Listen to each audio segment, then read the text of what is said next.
mean, it may very well be that 10 years from now, people will pay $10,000 in cash to be castrated just in order to be affected by something.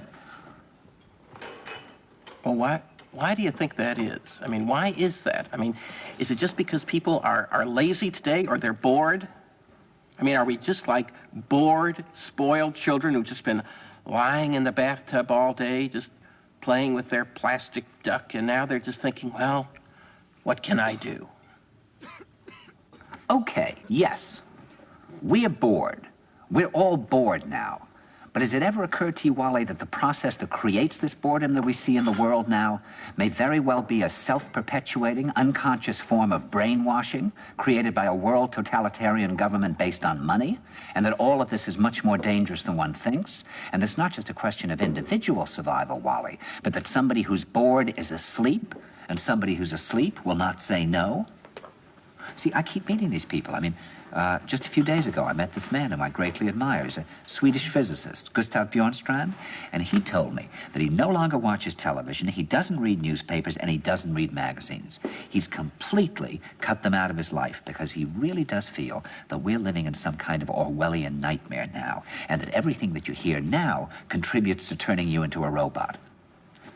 And when I was at Findhorn, I met this extraordinary English tree expert who had devoted his life to saving trees. Just got back from Washington, lobbying to save the redwoods. He's 84 years old. He always travels with a backpack because he never knows where he's going to be tomorrow. And when I met him at Findhorn, he said to me, "Where are you from?" And I said, "New York." He said, "Ah, New York, yes, that's a very interesting place. Do you know a lot of New Yorkers who keep talking about the fact that they want to leave but never do?" And I said, "Oh, yes." And he said, "Why do you think they don't leave?" I gave him different banal theories. He said, "Oh, I don't think it's that way at all." He said, "I think that New York is the new model for the new concentration camp, where the camp has been built by the inmates themselves, and the inmates are the guards, and they have this pride in this thing they've built. They've built their own prison, and so they exist in a state of schizophrenia, where they are both guards and prisoners, and as a result, they no longer have, having been lobotomized, the capacity to leave the prison they've made, or to even see it as a prison." And then he went into his pocket and he took out a seed for a tree and he said, "This is a pine tree." He put it in my hand and he said, "Escape before it's too late." See, actually for 2 or 3 years now, Chiquita and I have had this very unpleasant feeling that we really should get out. And we really feel like Jews in Germany in the late 30s. Get out of here. Of course, the problem is where to go, because it seems quite obvious that the whole world is going in the same direction.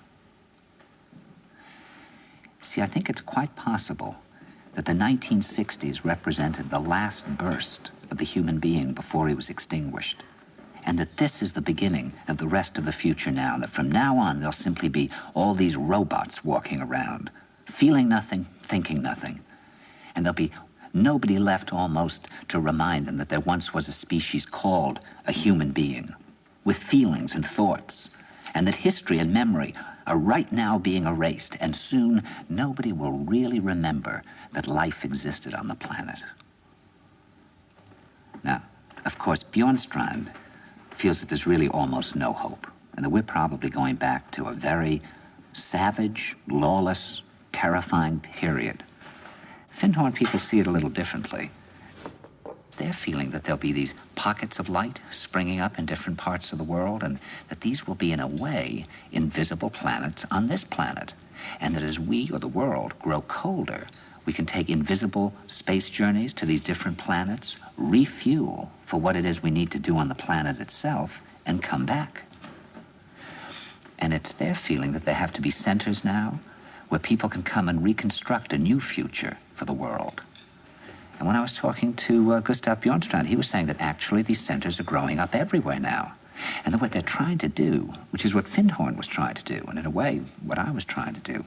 I mean, these things can't be given names, but in a way, these are all attempts at creating a new kind of school or a new kind of monastery. And Bjornstrand talks about the concept of reserves, islands of safety, where history can be remembered and the human being can continue to function in order to maintain the species through a dark age. In other words, we're talking about an underground, which did exist in a different way during the Dark Ages among the mystical orders of the Church. And the purpose of this underground is to find out how to preserve the light, life, the culture, how to keep things living. You see, I keep thinking that what we need is a new language. A language of the heart. Languages in the Polish forest where language wasn't needed.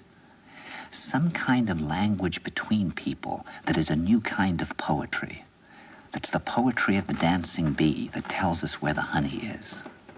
And I think that in order to create that language, you're going to have to learn how you can go through a looking glass into another kind of perception where you have that sense of being united to all things, and suddenly you understand everything.